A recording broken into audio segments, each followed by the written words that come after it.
말씀을 들으면서 뭔가 경직되기도 하고 두렵기도 하고 정신이 바짝 차려지기도 할 것입니다. 뿐만 아니라 요즘 목사님이 말씀 선포하시는 것이 조금 달라졌다라고 느낄 수도 있을 겁니다. 그런데 목사님이 달라진 게 아니라 말씀이 그렇게 하시는 겁니다. 무슨 얘기냐면 요즘 율법에 관해서 여러분에게 전달해주고 있습니다. 율법을 안 지킨다고 천국 못 가냐? 그건 아니에요. 이미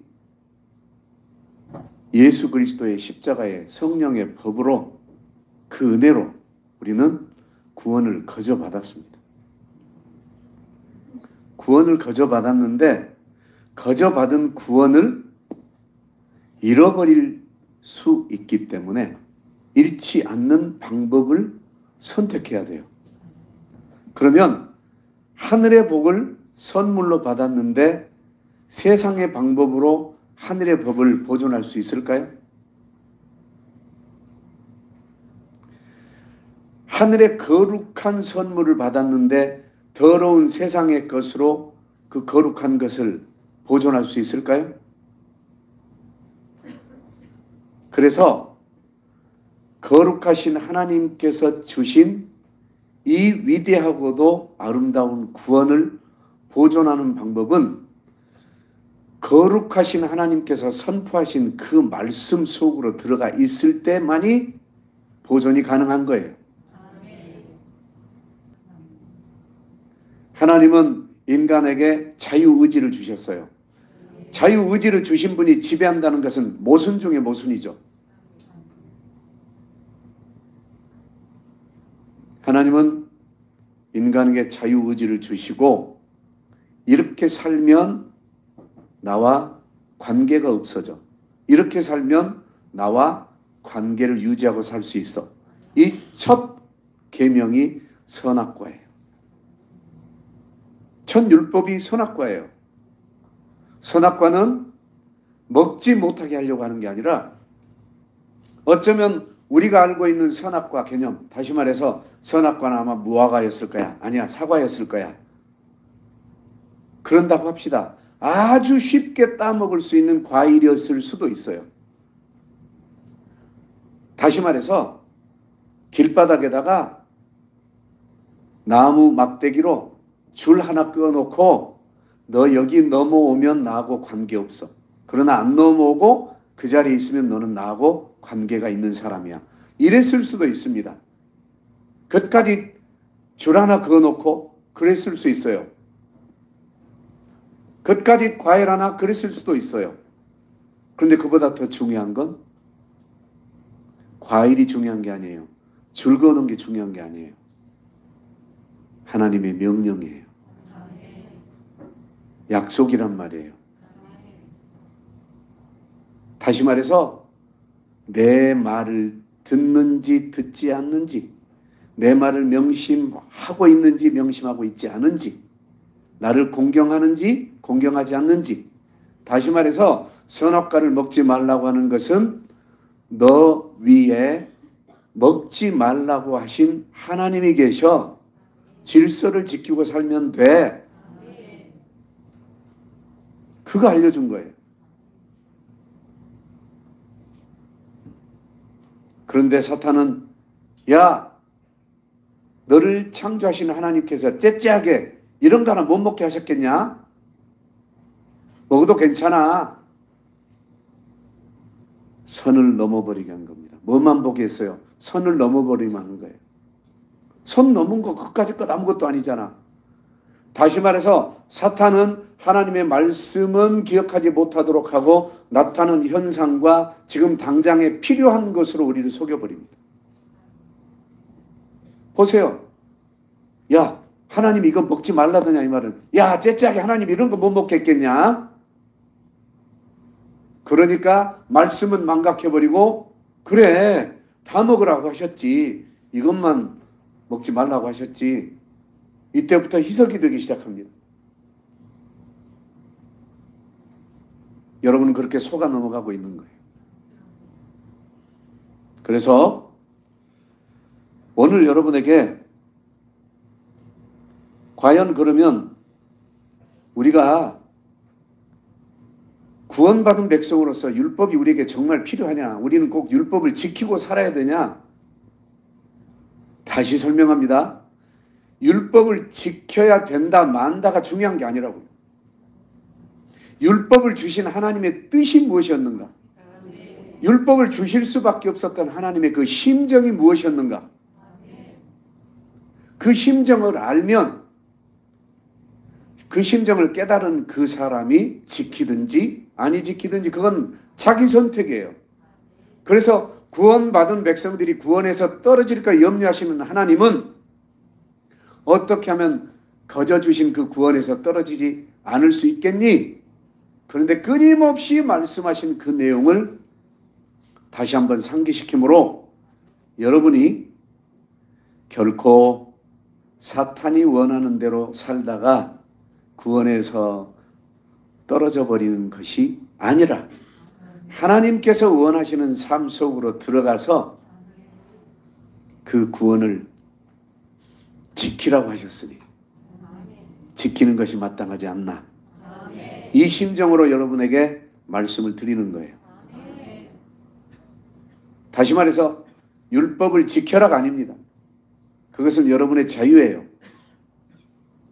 결론부터 말씀드리면 성령 충만한 자는 깨어 있습니다. 깨어 있는 자는 자기가 자기를 지키기 위해서 가장 안전한 처소로 자기를 숨기게 됩니다. 그 가장 안전한 처소가 바로 율법과 계명입니다.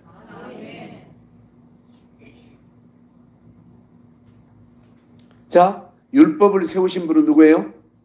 하나님이십니다. 대저 여호와는 우리 재판장이시오 여호와는 우리에게 율법을 세우신 이시오 여호와는 우리의 왕이시니 그가 우리를 구원하실 것이니라. 율법을 세우시고 우리를 구원하신대요. 그렇다면 우리가 구원받을 수 있는 길은 어디 속으로 들어간다고요? 율법 속으로 들어간다고 기록되어 있잖아요. 이사야 33장 22절 말씀이에요. 그러면 율법은 왜 주셨어요? 우리가 법을 범했기 때문에 율법을 주신 거예요. 어떤 법? 하나님께서 주신 태초의 법. 선악과 따먹지 마라. 그랬더니 따먹어버렸어. 아, 자유의지를 줬더니 얘네들 본성이 그 자유의지를 가지고 내 자리를 탐내는구나. 죽지 않도록 법을 줘야 되겠다. 그런즉 율법은 무엇이냐? 범법함으로, 다시 말해서 하나님의 법을 범해버림으로 더하여지는 것이라. 천사들을 통하여 한 중보자의 손으로 베푸시는 것인데 약속하신 자손이 오시기까지 있을 것이라. 천사들을 통하여 한 중보자 곧 모세에게 베풀어 주신 율법을 의미합니다. 갈라디아서 3장 19절 말씀이잖아요. 그죠? 자, 그러면 이 율법은 어떤 역할을 합니까? 사망이 쏘는 것은 죄요. 죄의 권능은 율법이라. 무슨 뜻입니까? 하나님께서 이 사람들이 죄를 지으니까 죄를 짓지 못하도록 그 죄를 깨닫게 하려고 율법을 줬어요. 그래서 깨달았는데 사람이 살다 보니까 그 율법을 다 지키지 못해요. 자유의지가 너무 강하다 보니까. 그런데 사탄이 그 율법을 가지고 너 이거 어겼지? 너 이제 죽었어. 하나님이 너 이거 어기면 죽는다 그랬잖아. 하나님이 문서로 기록해 놨잖아. 이거 어기면 죽는다고. 그러니 너 이제 죽어. 너 죽어 하면서 계속 사탄이 사망의 화살을 여러분의 심령에 쏘고 다니는 거예요. 그래서 사망이 쏘는 것은 죄요.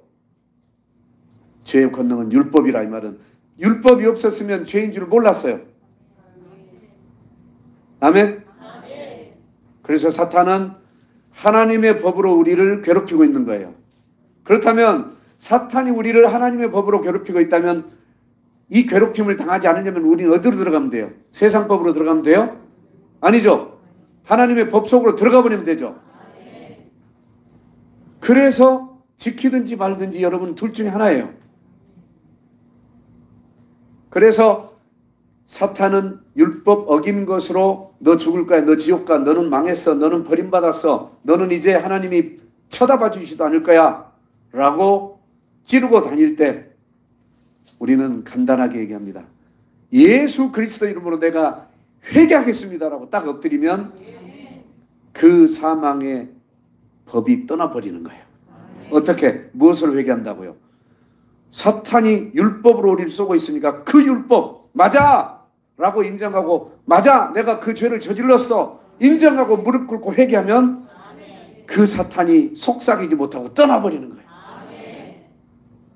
믿어지면 아멘! 자신 있으면 하겠습니다. 할렐루야!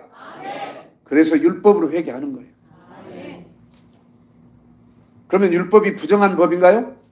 아니요. 율법은 신령한 법이에요. 하나님이 주셨거든. 사탄이 부정하게 쓰고 있기 때문이에요. 우리가 율법은 신령한 줄 알거니와 나는 육신에 속하여 죄 아래 팔렸도다. 보세요. 로마서 7장 14절. 이 율법은 신령한 법인 거예요. 왜? 신령하신 하나님께서 주신 법이니까. 그리고 율법은 선한 거예요. 이러보건대 율법은 거룩하고 계명도 거룩하고 의로우며 선하도다. 율법은 거룩한 거예요. 계명도 거룩해요. 그리고 의롭고 선한 거예요. 그런데 누가 율법을 악한 법이라고 했어요? 그건 잘못 표현한 거예요. 사탄이 악하게 사용하고 있기 때문에 우리가 거기에 매여 있을 뿐이지 악하게 써봤자 맞아라고 인정하고 무릎 꿇으면 그리고 그 율법을 지켜버리면 이기는다.